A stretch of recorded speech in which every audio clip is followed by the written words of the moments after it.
जय मसीह की। प्रिय भाइयों और बहनों, आज हम एक गहरे और रहस्यमय विषय पर चर्चा करेंगे। अग्नि की ज्वालाएं या आग की जीभें, जो पवित्र आत्मा के आगमन का प्रतीक है। यह घटना पिंतेकुस्त के दिन हुई और इसका प्रभाव पूरी मानव जाति पर पड़ा। आइए गहराई से समझें कि यह क्या था, इसका क्या महत्व है और यह हमारे जीवन को कैसे प्रभावित करता है। बाइबल कहती है कि जब पिंतेकुस्त का दिन आया तो सब शिष्य एक साथ एक ही स्थान पर थे। अचानक आकाश से एक तेज हवा के झोंके जैसा शब्द हुआ और वह पूरे घर में गूंज उठा।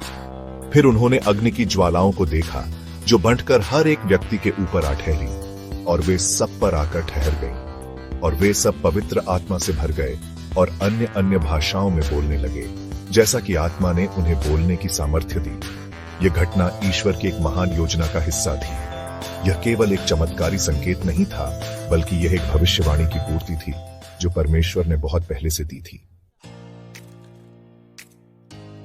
अग्नि की ज्वालाओं का उल्लेख बाइबल में कई बार होता है और इनका हमेशा विशेष महत्व होता है।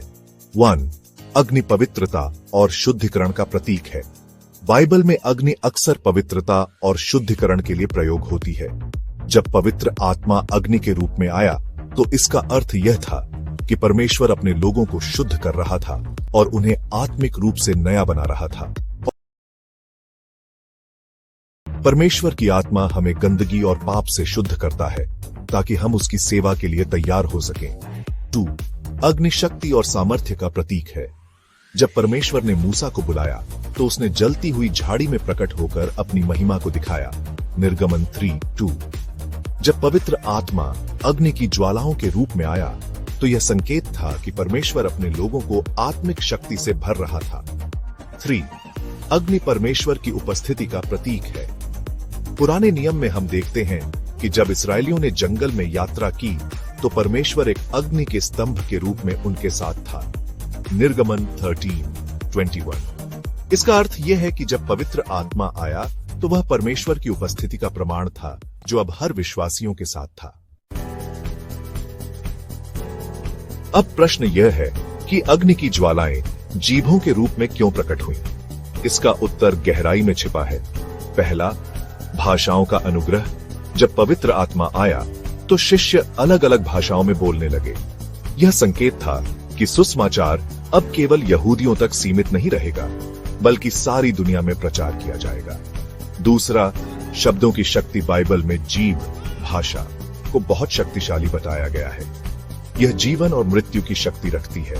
नीति वचन 18:21।